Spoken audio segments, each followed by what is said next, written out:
Ok. Donc, cette semaine, vendredi, c'est Lag BaOmer.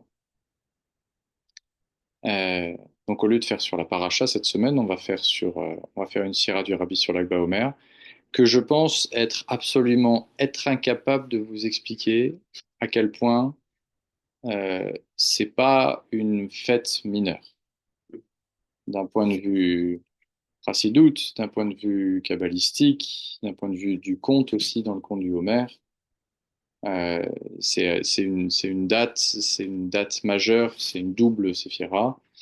Euh, et voilà, il se passe des trucs exceptionnels ce jour-là. Donc c'est pas juste une parade et un barbecue. Hein, c'est une journée où il y a vraiment beaucoup de lumière qui se révèle. Et le rabbi, là, il va nous expliquer le lien avec le fait que c'est le jour de la Hilula de Rabbi Shimon Bar Yochai, qui est celui qui a amené le Zohar et qui a amené tout le début de la partie cachée de la Torah. Donc, la Sira, elle est essentiellement sur Rabbi Shimon Bar Yochai, euh, dont c'est l'Elula vendredi, donc toujours le jour de la Omer. Et donc, ben, on va laisser le Rabbi parler sur ça.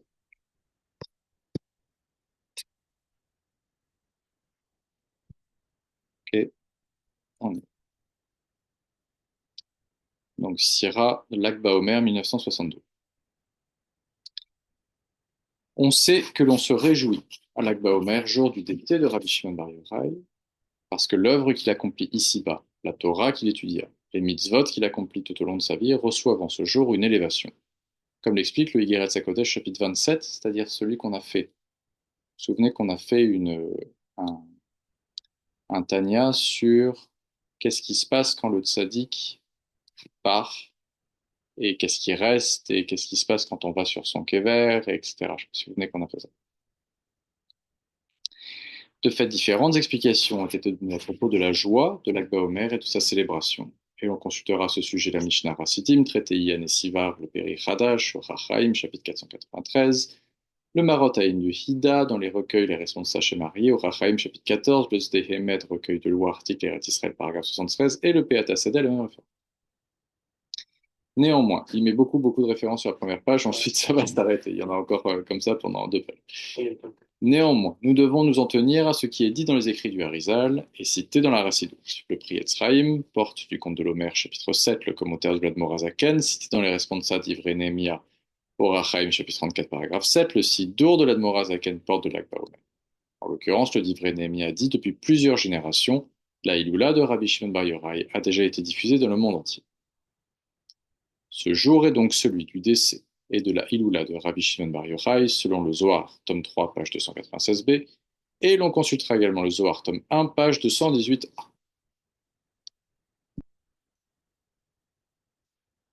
Donc, que dit le Zohar?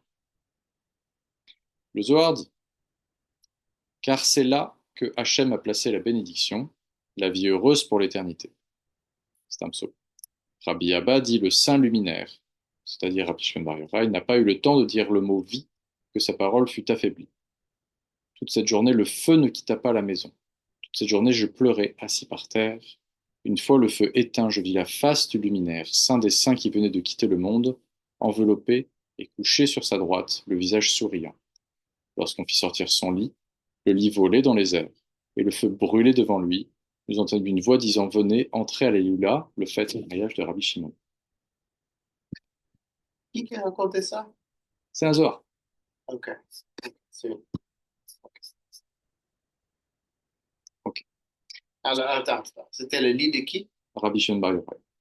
Et, Il est mort le jour de la Omer. qui a été Ok. tué par les Romains aussi? Non, il Non, est non, mort, il est ça c'est parti, par après. il est parti, Who am I thinking of? il est Avec quoi? parti, et Ouais, quand il est parti, il a dit c'est un grand jour de joie, ouais, alors que tout le monde pleurait, il a dit oh, on n'a pas le droit de pleurer aujourd'hui, ouais, parce que c'est un grand jour de Simcha. clair. Euh, et il est parti en révélant des secrets pas possibles, et en... Ah, c'est Big pour ça show. que c'est une Ouais, grande journée ok. où vous verrez à Méron en Israël, il y a beaucoup de feux qui sont allumés, Il était il là. y a des bonnes... oui, à Tzfat aussi. Euh, c'est vraiment une grande journée de fête. Donc ce jour est celui du décès et de l'Eula de Rabbi Shimon Bar Yochai. Certes, on a coutume de jeûner lors de l'anniversaire du décès des justes. Toutefois, la partie révélée de la Torah reconnaît la particularité de l'Ag BaOmer, car Rabbi Shimon a lui-même demandé que l'on se réjouisse en ce jour, comme le souligne le Pri Etzraïm et son frère Cohen de Reïa, chapitre 344, paragraphe 9, on doit en ce cas se conformer à sa demande. Ce point ne sera pas développé ici. La Mishnah Chassidim traitée hier, chapitre 20, paragraphe 6, souligne au jour de l'Ag BaOmer, il faut partager la joie de Rabbi Shimon. Or, cet ouvrage ne rapporte que les propos du Harizal et ceux de l'Admor HaZaken. Je vais passer les sources. Ce qui vient d'être dit permet de justifier la joie et non uniquement le retrait de toute marque de deuil, dès lors qu'il s'agit de la joie de Rabbi Shimon Bar Yochai. C'est également une autre réponse. De fait, on pourrait également se demander pourquoi différents textes, y compris ceux de la Rassidut, parlent de l'Ag BaOmer, alors que dans le Sidour de l'Alter Rebbe de l'Admor HaZaken, il écrit l'Akla La Omer. Et c'est bien ainsi que nous le prononçons couramment. Il en est de même pour le Sidour manuscrit auquel prie le Baal Shem Tov, qui est en fait celui du Harizal, de même que dans d'autres Sidurim, dont je vais passer les sources. Rabbi Shimon Bar Yochai, lorsqu'il quitta ce monde, reçut une élévation considérable. Il dit alors: Je suis retenu par un lien unifié, enflammé. Et ces mots sont rapportés par différents textes de la Rassidut.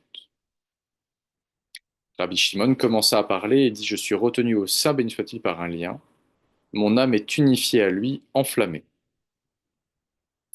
Rabbi Shimon s'attacha donc à Hachem, source de la vie, de manière éternelle. Ainsi, il est dit dans le Zohar que lorsqu'il prononça le verset C'est là-bas que Hachem a ordonné, sa flamme sacrée n'eut pas le temps de prononcer le mot vie, qu'il se trouvait déjà attaché d'un lien éternel avec la vie. Je pense qu'il faut qu'on arrive à comprendre à quel point, et c'est ça que fait beaucoup la Sierra, à quel point, je ne sais pas si on va réussir à comprendre la grandeur de Rabbi Shimon bar Yochai et l'importance de Rabbi Shimon bar Yochai dans la Torah. L'élévation du jour de son décès doit donc être commémorée et revécue. Chaque année, à la même date, elle se produit de nouveau comme la première fois. Et c'est pour cela que l'Ag BaOmer est toujours une date joyeuse. La Guémara rapporte que Rabbi Akiva, lorsqu'il conféra l'ordination rabbinique à ses deux disciples, Rabbi Meir et Rabbi Shimon, dit que Rabbi Meir prenne place le premier. Dès lors, le visage de Rabbi Shimon se crispa. Pourquoi c'est Rabbi Meir le premier et pas moi? Rabbi Akiva lui dit: Il te suffit que moi-même et ton Créateur, nous connaissions ton pouvoir. Ainsi, l'élévation de Rabbi Shimon était si grande que les autres élèves de Rabbi Akiva, qui sont aussi des géants, n'en avaient pas connaissance. Donc il était si élevé que même ses collègues ne le savaient pas. À propos de Rabbi Meir, la Guémara précise que ses collègues ne parvenaient pas à suivre la profondeur de son raisonnement. Malgré cela, il percevait sa grandeur. Et c'est précisément pour cela qu'on lui fit prendre place le premier. À l'opposé, nul ne saisissait celle de Rabbi Shimon, pas même Rabbi Meir. En effet, moi-même et ton Créateur, nous connaissons ton pouvoir. Seul le pouvaient Hachem et Rabbi Akiva, qui, comme l'explique la Rassidut, fut encore plus grand que Nadav et Avihu, car accédant au stade le plus élevé de la connaissance, il entra en paix et sortit en paix. Rabbi Akiva, c'est celui qui a réussi à rentrer dans ce qu'on appelle le Pardès, et qui a réussi à en ressortir vivant. Alors que les trois autres, il y en a un qui est devenu fou, il y en a un qui est devenu hérétique, et l'autre qui est mort. Ils sont partis à quatre, et c'est le seul qui a réussi à y aller et à revenir. En fait, c'est le seul qui a réussi à s'arrêter et à revenir. Allez où? Au plus haut, au plus haut, en étant vivant, de la capacité à percevoir Hachem dans les mondes supérieurs, Ouais. de son vivant. Okay.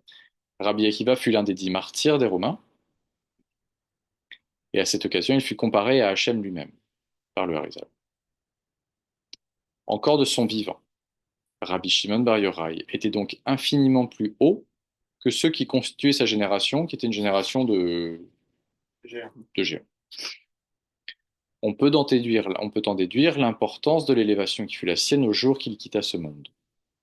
Dès lors, la grandeur et la joie de l'Akba Omer ne devaient pas être accessibles à d'autres personnes. Malgré cela, le Prietz-Chaim, porte du conte de l'Omer, et le Shulchan Arour du Harizal, cite le cas d'un disciple du Harizal qui avait coutume d'intercaler le paragraphe Nachem dans la bénédiction suivant le repas, d'après le Shulchan Arour du Harizal, dans la bénédiction Tishkon de l'Amida, c'est-à-dire pour la destruction du temple, donc un élément de tristesse. Et il le faisait même pendant Shabbat et les fêtes. Puis à l'Akba Omer, ce disciple se rendit à Méron, afin de se trouver à proximité du tombeau de Rabbi Shimon. Et là, il récita encore une fois Nachem. Rabbi Shimon ne put accepter cette marque de deuil en le jour de sa joie, et une souffrance fut infligée au disciple pour avoir provoqué ce mécontentement. On peut donner à ce propos l'explication suivante. Rabbi Shimon Bar Yochai était l'une des âmes pour lesquelles le temple n'avait jamais été détruit, comme le souligne le père Harimon Shemot au nom de la Morazaken. Il était donc impossible de ressentir cette destruction au jour de sa joie, alors qu'il était lui-même révélé. Donc pour Rabbi Shimon, le temple, il n'est pas détruit. Il était vivant parce que le temple a été détruit. Oui, si je ne me trompe pas, oui, puisque c'est un disciple de Rabbi Akiva, et Rabbi Akiva a vu le temple être détruit, ou du moins, donc je pense que oui. C'est qui est escape de Jérusalem et il a commencé le regarder quelque chose. Je ne sais pas si c'est est-ce que c'est Shimon Bar Yochai? C'est pas Rabbi Shimon Bar Yochai, et j'essaierai de te retrouver le nom. J'essaierai de te retrouver le nom. On peut en tirer deux conclusions. Première conclusion, l'Akba Omer présente un aspect que ne possède aucun autre jour. Pas même le Shabbat, pas même les fêtes.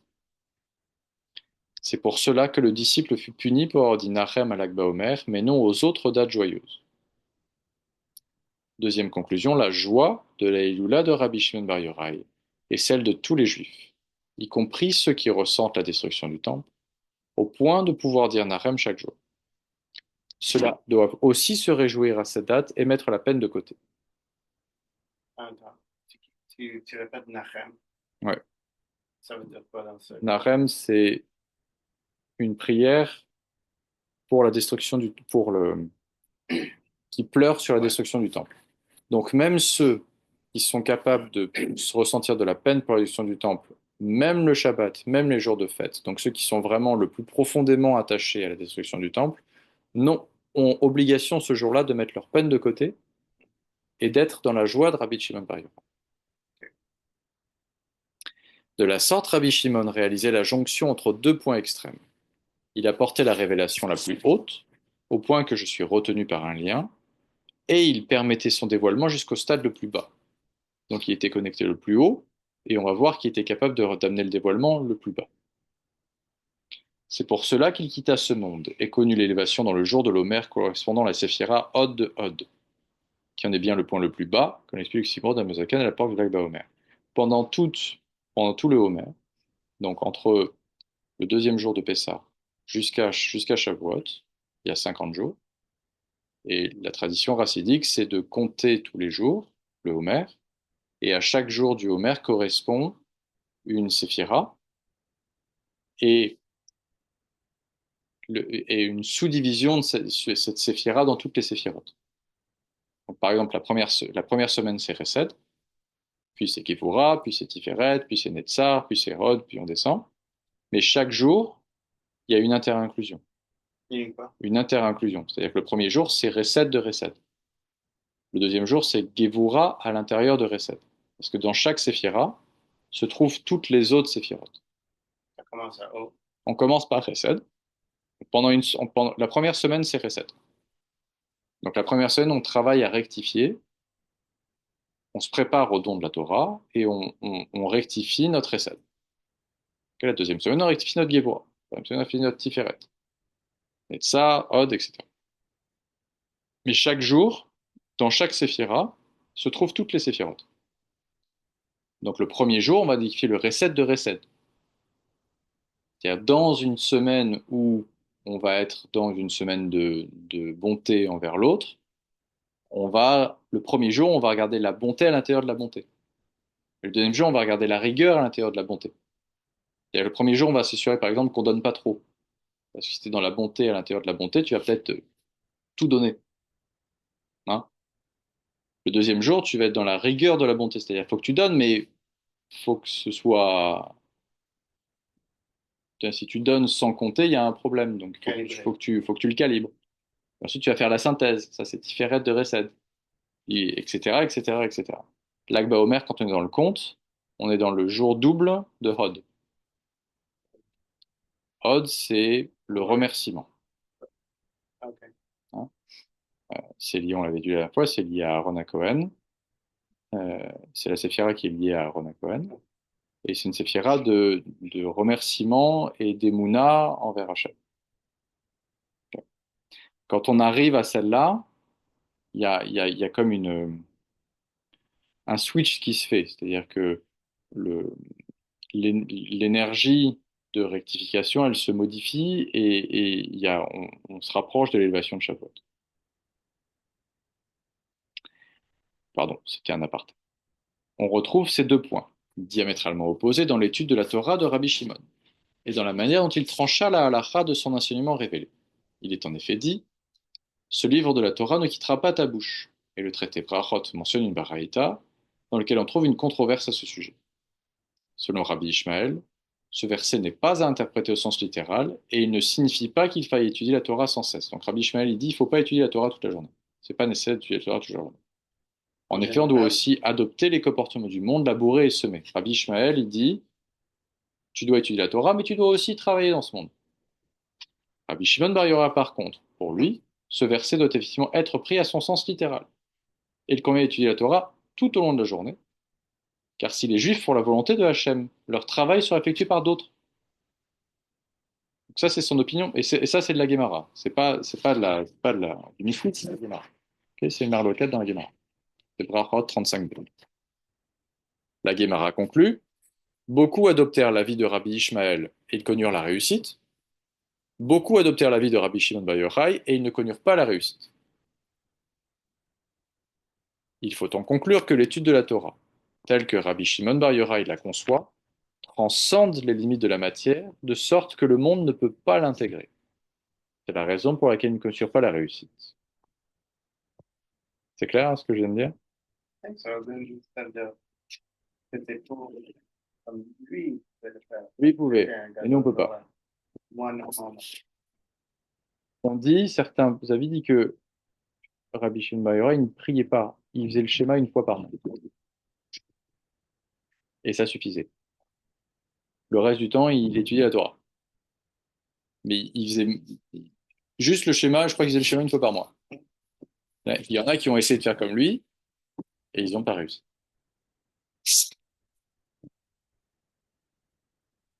Malgré cela, Rabbi Shimon Bar Yochai eut toujours un comportement transcendant les contingences du monde, de sorte que la Torah fut sa seule occupation. Ça, c'est Shabbat. Il y a une grande histoire sur Rabbi Shimon, c'est qu'il a séjourné dans une grotte avec son fils Rabbi Elazar pendant 12 ans, puis un an de plus. Je ne sais pas si vous connaissez cette histoire. Il a dû fuir les Romains et il s'est enfermé dans une grotte pendant 12 ans. En fait, pendant 12 ans avec son fils, ils sont cachés des Romains, mais ils ont étudié, étudié, étudié, étudié, au point qu'ils mangeaient de la caroube et qu'ils dormaient dans le sable. Et c'est tout ce qu'ils faisaient. Ils étaient en élévation constante. Ok. Au bout de 12 ans, ils ont pu sortir de la grotte. Et quand ils sont sortis de la grotte, ils étaient tellement élevés, je pense que l'histoire est là, que, je la cherche,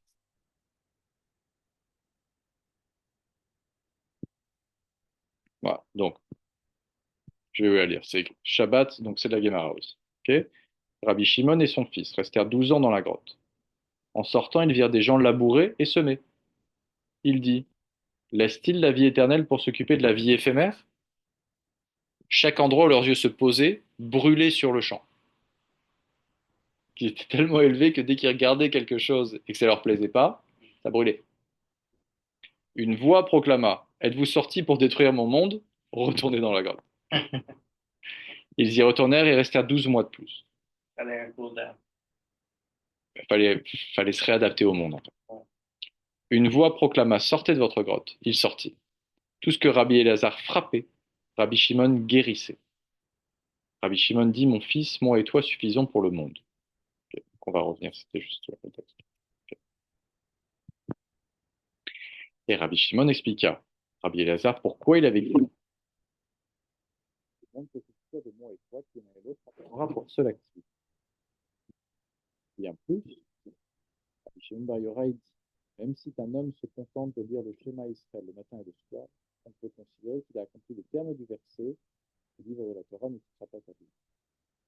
Bien plus, selon un avis exprimé dans le Shema de la Nouvelle, la lecture du Shema Israël se résume à son premier.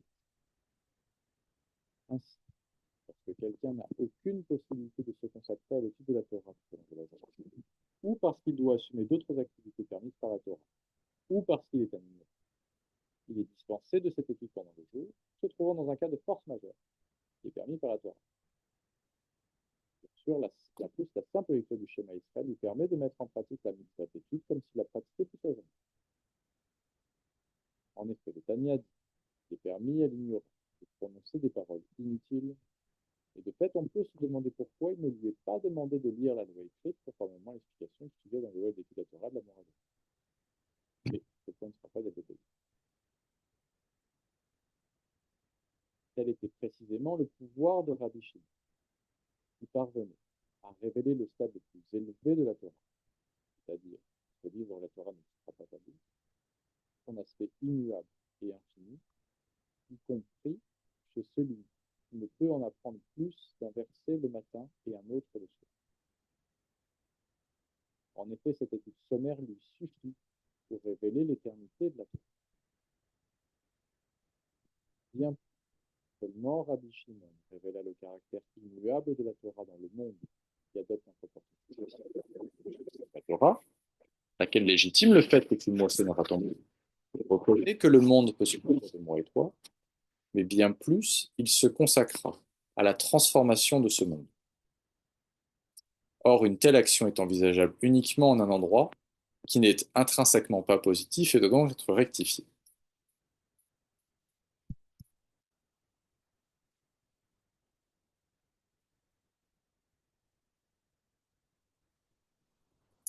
Puisque, quand on continue la Guémara, c'est dit, Shabbat 33b, après être sorti de la grotte, Rabbi Shimon demanda: Quelque chose doit être réparé?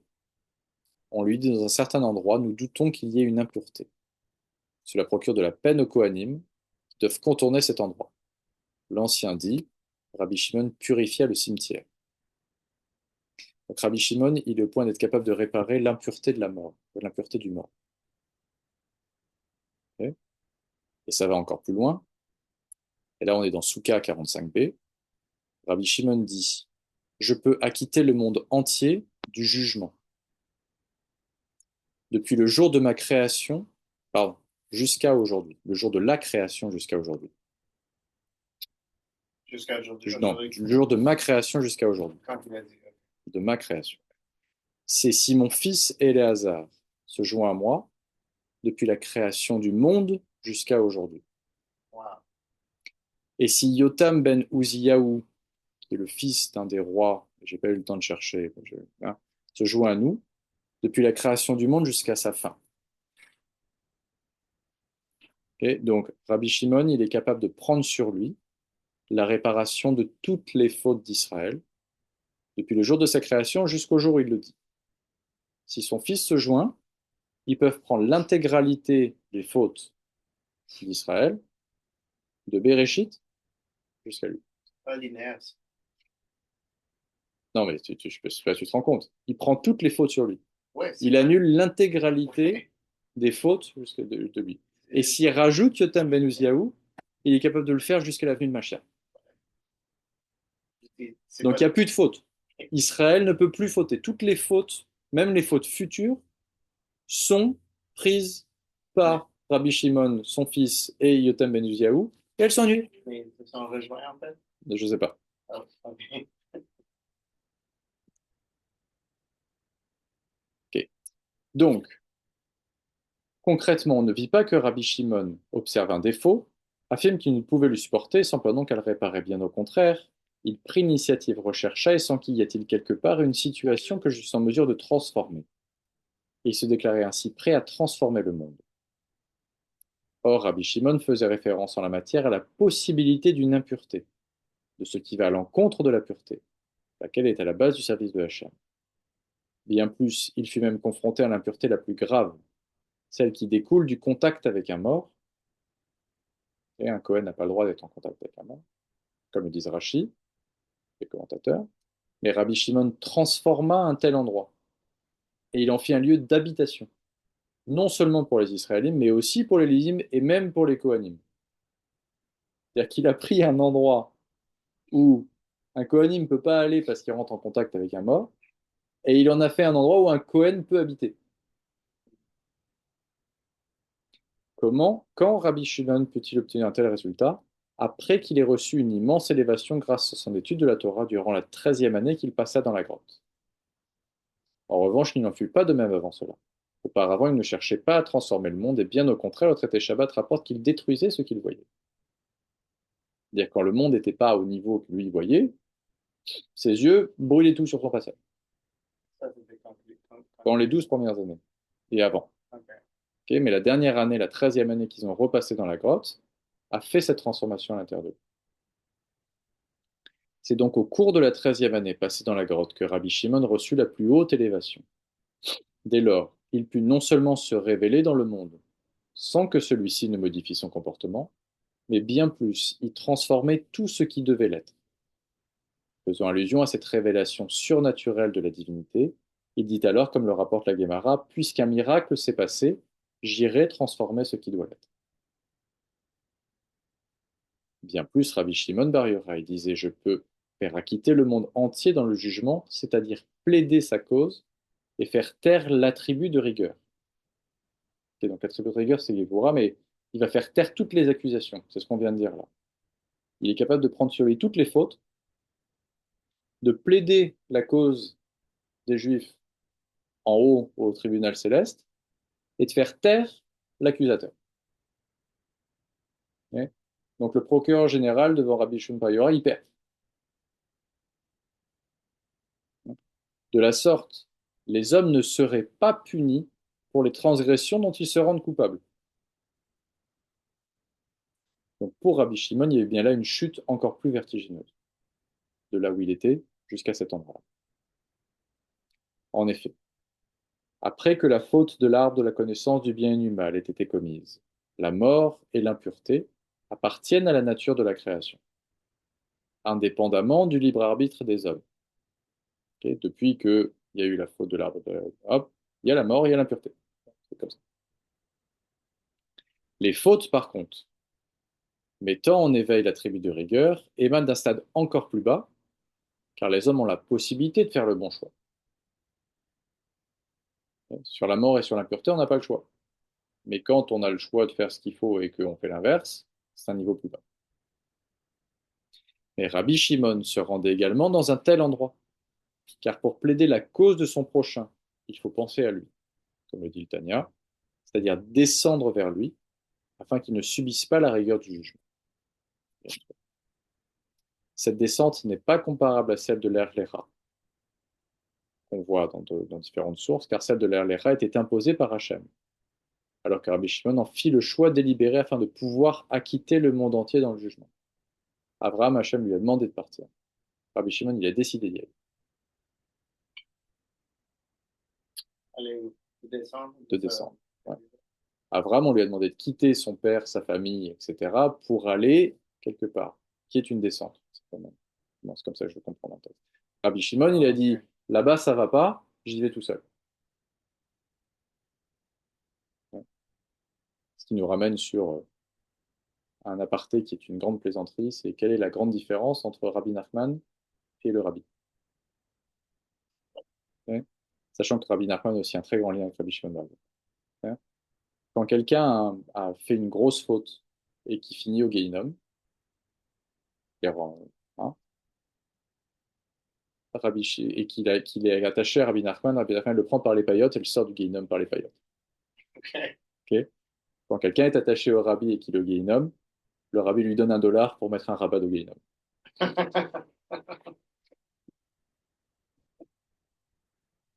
C'est deux approches différentes. Ok. Ok. La force et la volonté de Rabbi Shimon Bar Yochai, qui lui permirent de descendre aussi bas, émanaient précisément de son immense élévation. Il appartenait en effet à ceux qui sont capables de connaître l'élévation dont on sait qu'ils sont peu nombreux.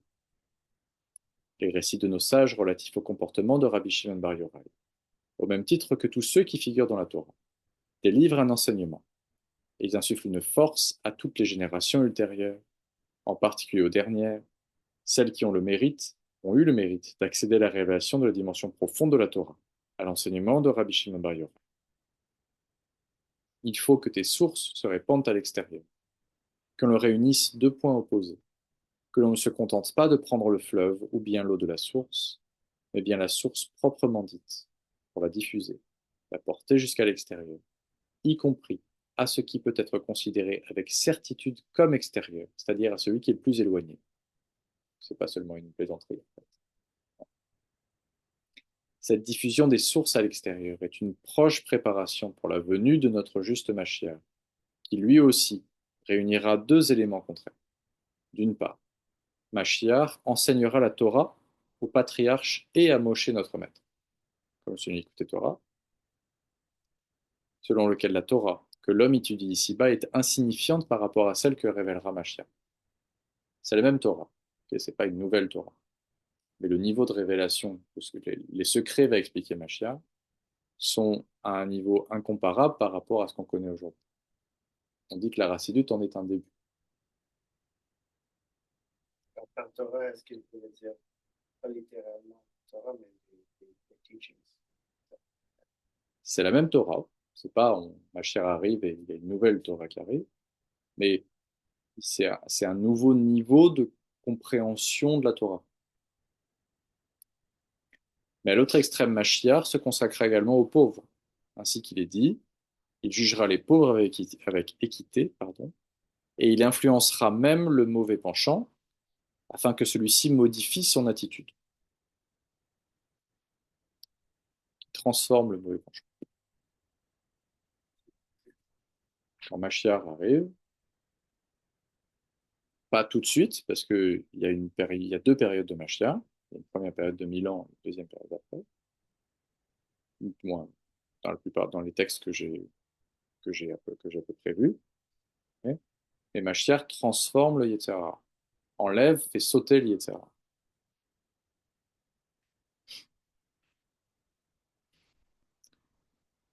Tout cela dépend donc de ce que nous accomplissons à l'heure actuelle. Il faut former une génération dont les enfants étudieront l'enseignement profond de la Torah. Rabbi Shimon Bar Yochai affirme en effet que la génération de Mashiach sera comparable à la sienne, de sorte que les enfants, par le nombre de leurs années, ou bien par le niveau de leurs connaissances, étudient effectivement la dimension ésotérique de la Torah. Il est dit de Rabbi Shimon Bar Yochai que l'on peut s'en remettre à lui en cas de force majeure. A. Les livres sacrés expliquent ce que cela veut dire. Constatant les difficultés de l'exil et l'oppression qu'il impose, on doit donc faire confiance à Rabbi Shimon, qui s'est engagé, si Aya Shiloni le rejoignait, à acquitter le monde entier dans le jugement jusqu'à la venue de Mashiach. C'est ce que dit la Gemara et le Midrash. Et le Sefer Maharim décrit le lien de Aya Shiloni avec Rabbi Shimon Bar Yochai d'une part, avec le Baal Shem Tov, auquel il révélait l'enseignement profond de la Torah d'autre part. Le Zohar rapporte les propos adressés à Rabbi Shimon. C'est par ton livre que les enfants d'Israël quitteront l'exil avec miséricorde. Il faut donc révéler au monde tout ce qui concerne Rabbi Shimon Bar Yochai. En effet, celui-ci transcenda la destruction du temple et l'exil, comme nous l'avons montré. Il en sera ainsi dans le monde entier, y compris en un lieu qui doit encore être transformé, et même en celui qui est impur, car j'ôterai l'esprit d'impureté de la terre, et en cet endroit pourront résider non seulement des Israélites et des Lévites, mais également des Kohanim. De fait, il est dit que vous serez pour moi une nation de Kohanim. Et la Mérita précise qu'il fait bien ici allusion à chaque Israël. Et au moment de Mashiach, tous les Juifs montent au niveau des Kohanim, deviennent comme des Kohanim. Puis l'affirmation de Sanhédrin, selon laquelle votre Dieu est un Cohen, se réalisera. Et Eret Israël se répandront dans le monde entier, selon les termes du Yekut Ishaïa au paragraphe 503. On consultera également d'autres sources.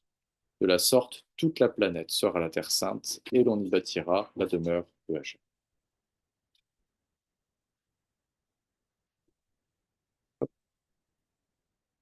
Fin de la Sira, et on va finir l'enregistrement à septembre.